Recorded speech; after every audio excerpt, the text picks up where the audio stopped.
I guess probably the simplest thing is to start off. If you guys have any questions on the homework?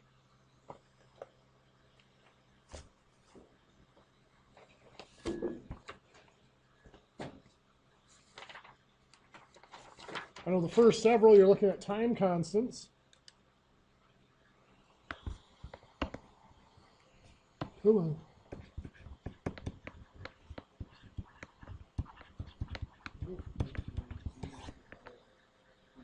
Well, it depends on which one you have. If it's an RC circuit, remember the time constant for an RC circuit is R times C, resistance times capacitance. So if you're given that the resistance is, let's say it's 1.8 kiloohms, and your capacitance is 50 microfarads.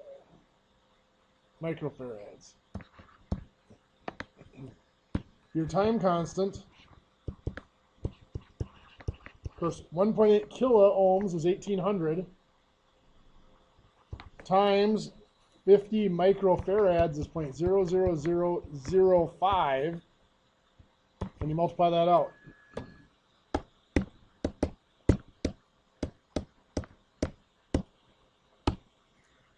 So 0.09 seconds is the time constant. If it is an RL circuit, well, then your time constant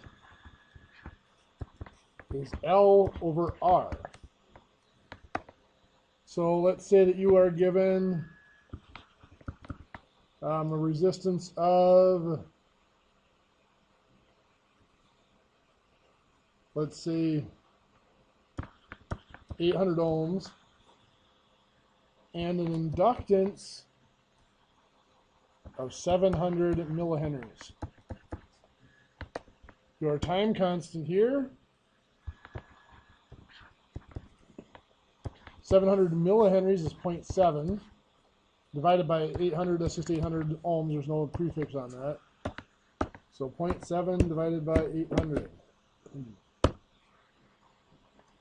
is 0.000875 seconds. So it's 875 microseconds is that time constant. Does that make sense? And on the quiz, it would be, if you left it like that, I wouldn't mark it wrong, but it is more proper to always put it in something greater than 1. So 0.000875, obviously it'd be 0.875 milliseconds, but it'd be best to put it as 875 microseconds. So if you leave it like that, I won't mark it wrong. Anything else off of the assignment on page 47 that you have any questions on? Okay, well, I'm just going to pick a couple of question types to review. For example, let's say that we have an RC circuit.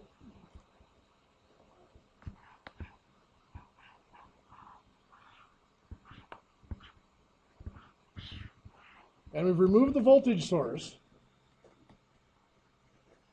We have this capacitor starts out at full charge of, let's say, 20 volts. And our capacitor here, let's say it is a 100 microfarad capacitor, and our resistor, let's make it easy on ourselves. Let's go 2 kilo ohm resistor. I want to find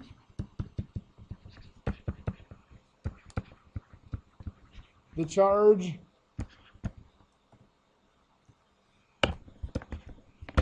let's say the charge 10 milliseconds after closing the switch.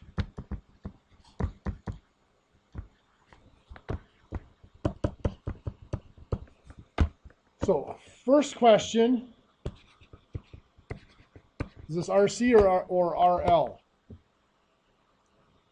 RC, because it's a capacitor. It's really a capacitor. Second question, charging or discharging? This is discharging. So we look up in our formulas, capacitor discharging. Remember, discharging was actually the simpler of the two formulas. I don't know why, I just got a copy of the quiz.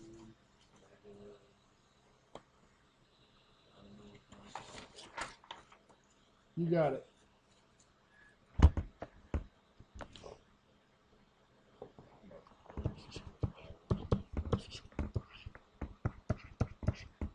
You charge up the capacitor, right? The voltage source would have been here. This would have been your battery. You charge up the capacitor until the charge on the capacitor equals the battery, then no more current flows, right? So you pull out the battery, and then you put a switch in there. As long as you leave that open, that capacitor will stay charged. Second you close the switch, it'll go, the negative charges will circle around and it'll equal out again. So here, V is of course the 20 volts. E to the negative T is the 10 milliseconds, so 0.01 divided by tau is your 2 kilo ohms, so 2,000 ohms times 100 microfarads, 0.0001. So on the calculator, this is 20 times second e to the x negative 0.01 divided by 2,000 times 0.0001. 19.025 volts.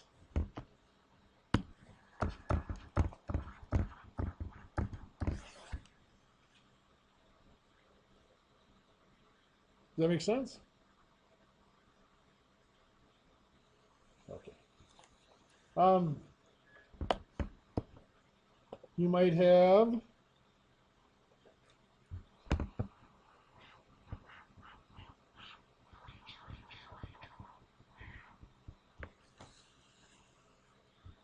put a voltage source in it. Let's say we're going to put in a 50 volt source here, an inductance of 500 millihenries, a resistance of 1.2 kilo ohms.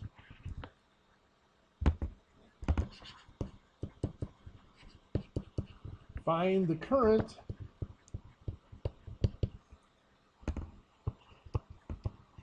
.5 milliseconds after closing the switch.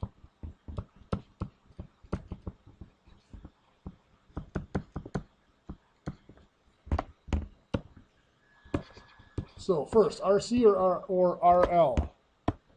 RL, there's an inductor here.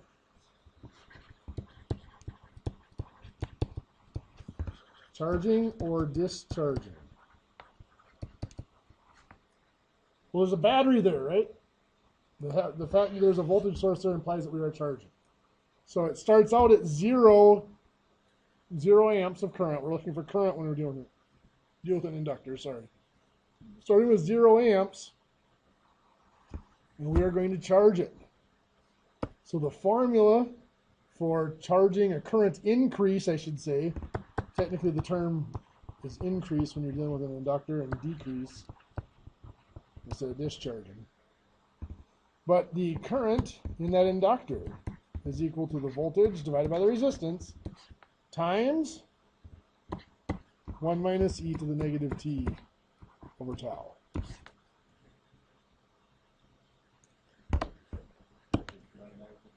Voltage divided by resistance. We're finding current. So it's got to be voltage divided by resistance to get your current. So we've got 50 volts divided by 1,200 ohms times 1 minus e to the negative 0.005 divided by, now my time constant is going to be L of 500 millihenries, so 0.5 henries, divided by the 1,200 ohms.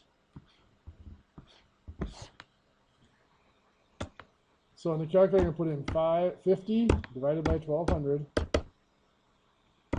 times 1 minus second e to the power of negative 0.0005, so 0.5 milliseconds, divided by, parentheses, my inductance of 0.5, 500 millihenries is 0.5 henries, divided by my 1200 ohms,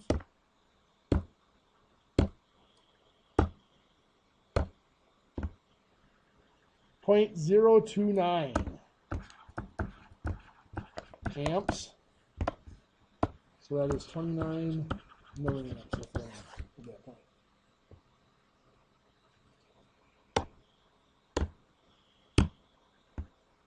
Might look at that thing and that's pretty small. But you got to remember the maximum current flow is 41.7 milliamps. So you ready for it? Why not, right? I'll pass it out to give you a chance to look it over and ask questions, and then we'll look at some other material too here.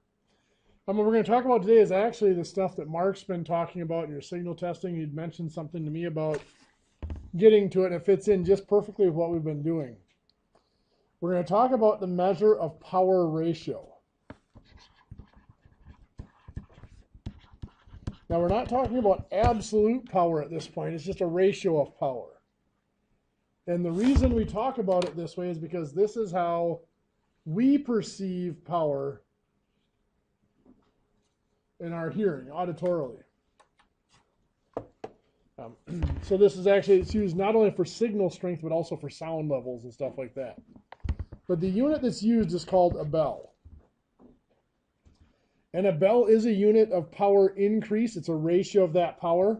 One bell, or the number of bells, I should say, so N is the number of bells, is equal to the log of the input power divided by the output power. And that is generally your power loss or power gain in a system. So for example, let's say you have a light bulb that is putting out, or not a light bulb, a stereo or something like that that is rated at 3,000 watts.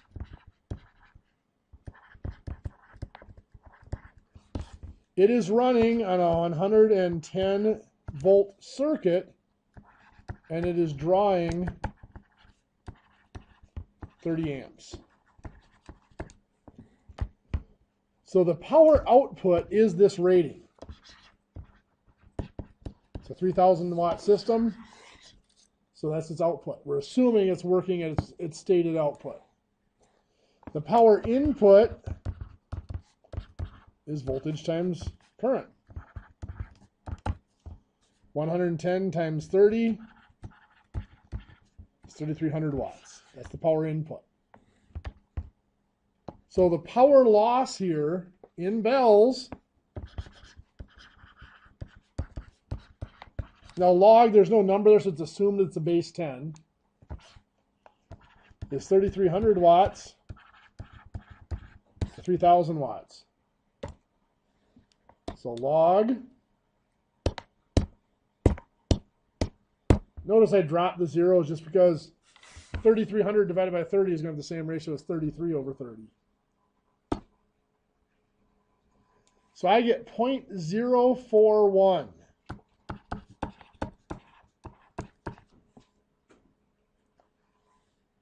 So that's saying is the input power was slightly larger than the output power for that device.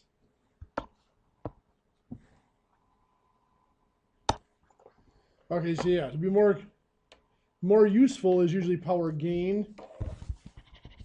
So you put the power out over the power in.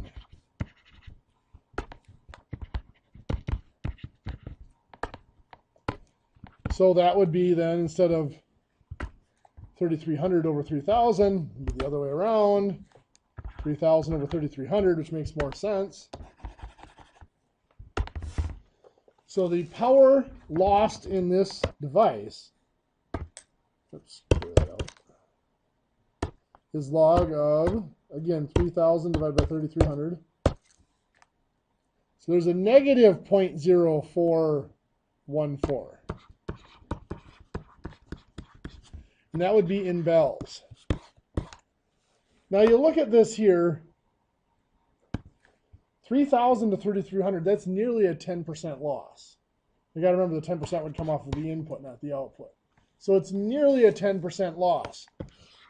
To say that that's only a negative 0.04 bells, 4/100ths of a bell loss, that's kind of lopsided. The unit of a bell was extremely large. It's so large it's not very useful. So what they do, if you remember your metric system, the next size down will be deci, like a decimeter, deciliter, decigram. They use a decibel. So a decibel is 1/10 of a bell. So to calculate this in decibels, you know, the abbreviation for decibel is dB. So the number of dBs, decibels, that they were lost here is 10 times the log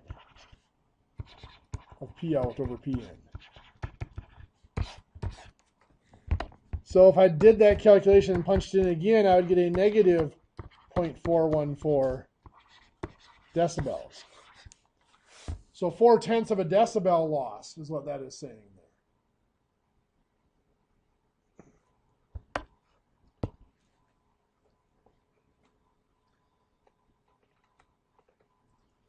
So let's say we have a system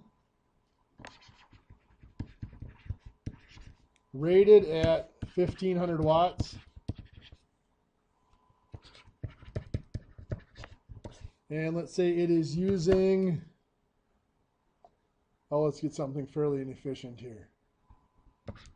Let's say it's using 18 amps at 110 volts. So the power in here is 110 times 18, which is 1,980 watts.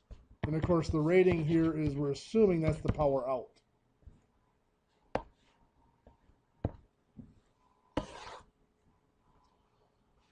So our power loss here in decibels, again, 10 times the log of our 1,500 watt power out over our 1,980 watt power in. All that matters here is that both of these units are in the same, these are in the same units. They could be watts, they could be milliwatts, they could be kilowatts if you wanted. As long as they're the same units, it doesn't matter, because the units divide out. It's the ratio of the powers that really matters. So 10 times the log of 1,500 divided by 1,980, negative 1.206 dB. So, they say it was 1.5 kilowatts. You'd either have to turn that bottom The kilowatts, 1.98 kilowatts, yeah, turn the top one into watts. Yeah. Okay. As long as they're the same units, this is all that matters. Doesn't matter which one they are. In fact, let's look at one that's, let's look at a system that's rated 5 kilowatts.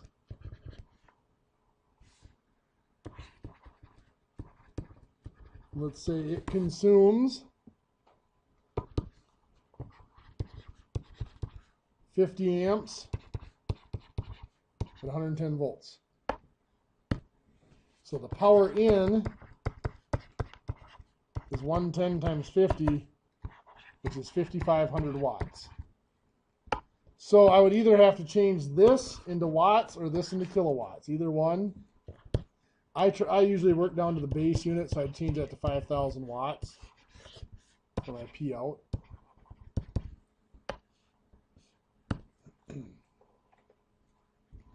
So then the gain or loss here,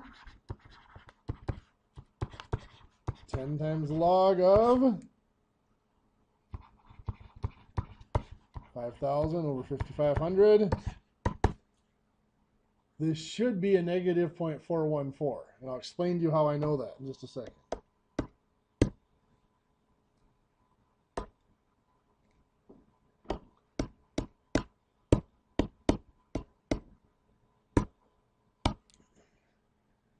There it is, negative 0.414. Now the negative, all that means is there was a power loss. If it's positive, there's a power gain in that system. How did I know it was 0.414? Well, this one here is also 0.414. And there's a 10% of 3,000 would be the 300 difference. Or 110% of 3,000 would be 3,300. 110% of 5,000 would be 5,500. Doesn't matter what the numbers are, it's the ratio of them. So it could be 1 to 1.1 or 2 to 2.2. As long as it's that 10% jump or 10% loss in this case, it's going to have the same decibel. So let's say an amplifier.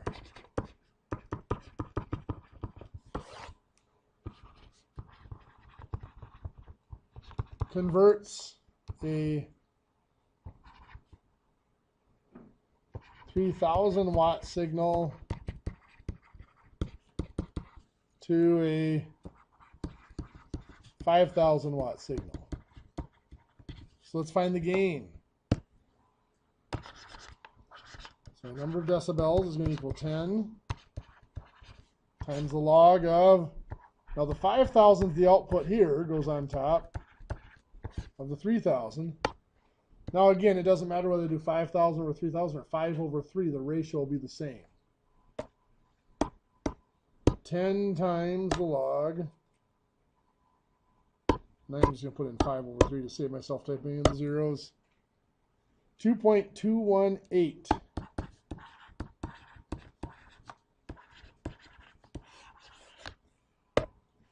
So that is a gain of 2.218 decibels there. What if we double the signal? What if we turn up that amplifier so that the output is now 6,000 watts?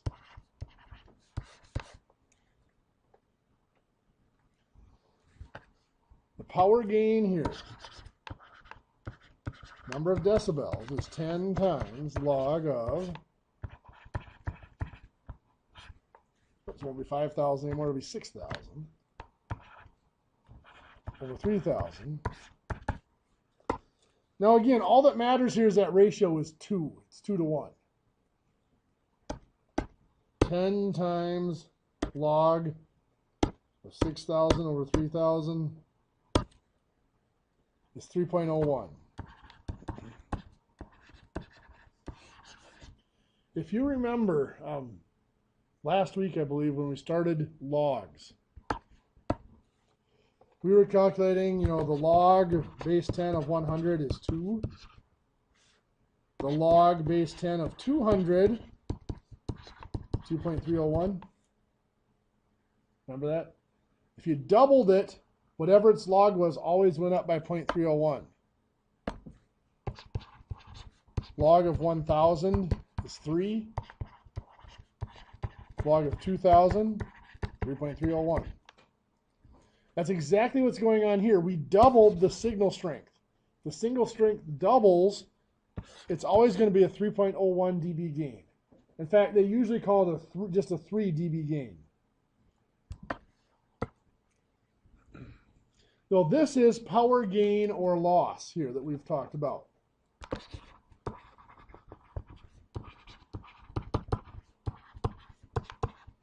If it's a positive dB, it's a gain. Negative dB, it's a loss. But you guys need to be able to measure an absolute signal level without comparing it to something else. So what they do is they've defined a unit called a decibel millivolt. Not millivolt, milliwatt, I should say. The decibel milliwatt is saying we're just going to compare this signal strength to a single milliwatt. Now what that means is we have to convert whatever we're measuring into milliwatts. It can't be in watts anymore because we're going to have milliwatts in the equation. So the number of dBms, that's the abbreviation for decibel milliwatt,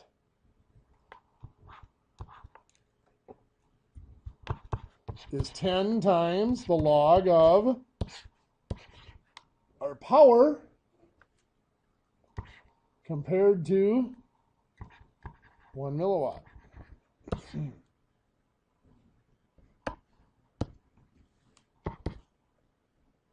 So let's say we take a measurement and we have a, well, let's say we got 60 milliwatts is what our signal is measuring at that point.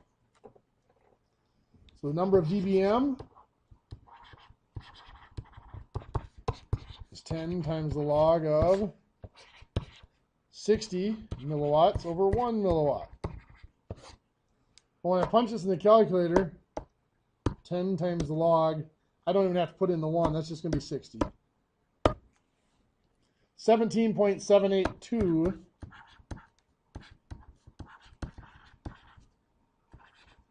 dBms is what that signal strength is. Now the problem with using power as a measurement, for your meter to measure power, what do you have to do?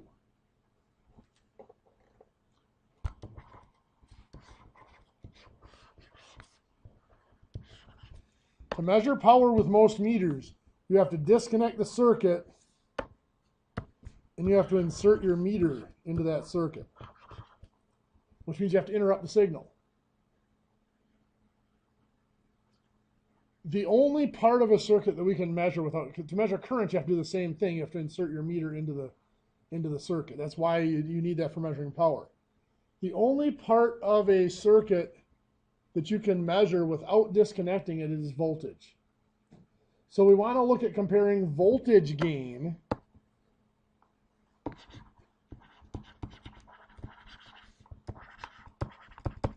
rather than power gain.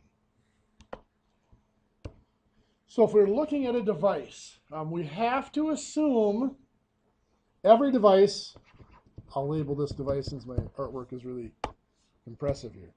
Every device has an input resistance. It's a resistance that any signal trying to go into that device is going to experience. And every device has an output resistance. Again, as that signal is trying to leave that device, it faces that resistance.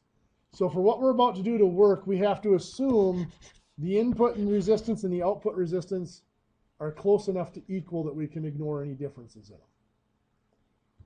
them. In relation to resistance, power is equal to voltage squared divided by resistance. Look familiar? We just replaced the current with voltage over resistance.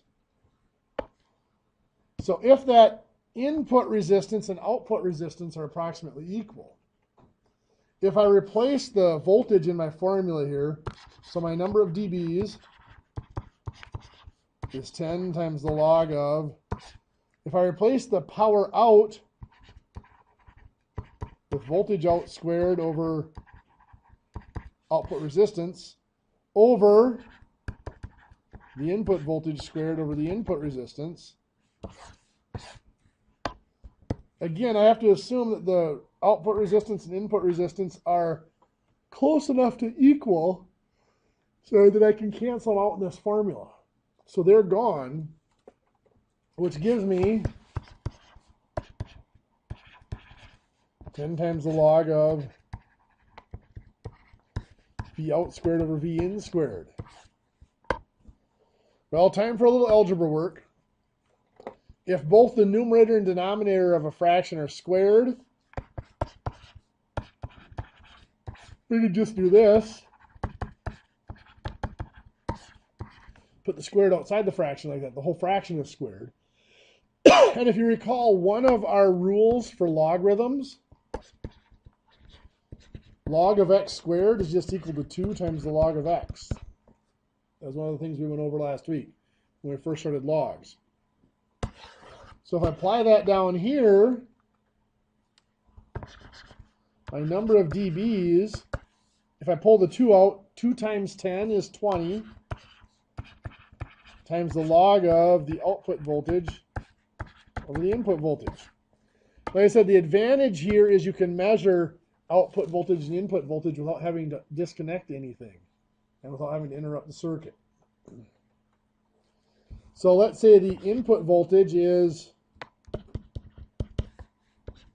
110 volts.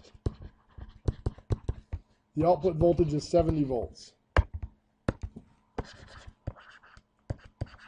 So the voltage loss here, the power loss from the voltage measurements will be 70 over 110. So 20 times the log, 70 over 110. So it's a negative 3.926. And that's going to be decibels again.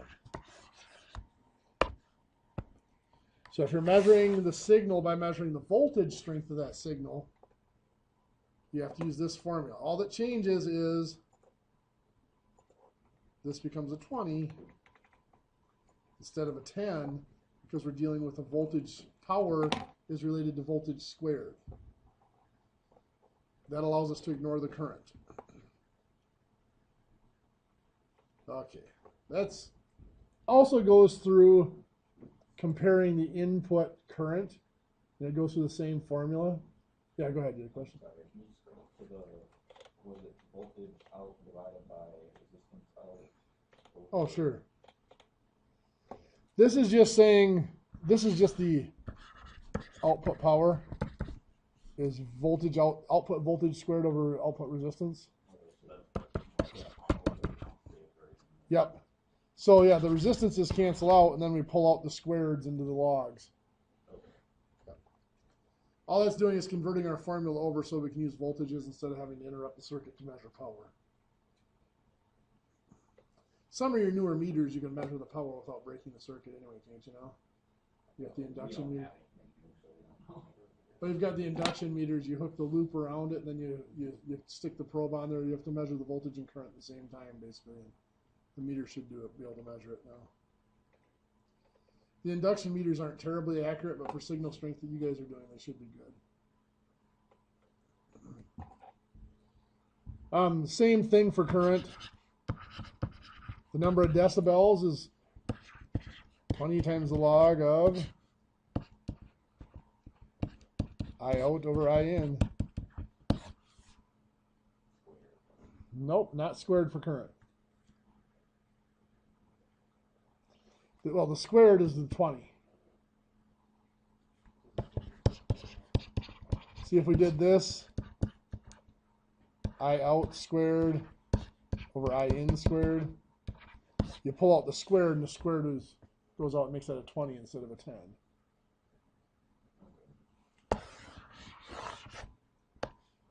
But you're right, power is current squared times resistance. This formula is not terribly useful because I can't think of any spot where you can measure current without being able to measure voltage. The only thing where I can think of is if you don't have any sort of adequate ground. And to measure current, you have to interrupt the circuit, so why don't you just measure power? The formula is out there for you. In that packet, page 491, problems 1 through 61, the odds. As always, feel free to skip do a few of the easier problems and then skip ahead. Yeah. Page 491, I believe. Did I get the wrong page?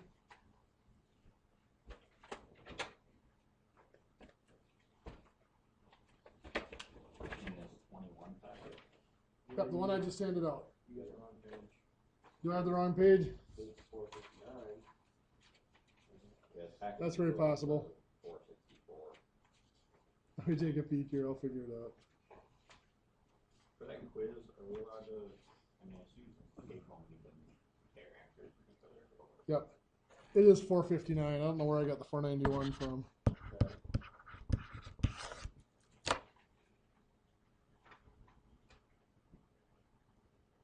Yeah, you guys can work together on the quiz if you need to.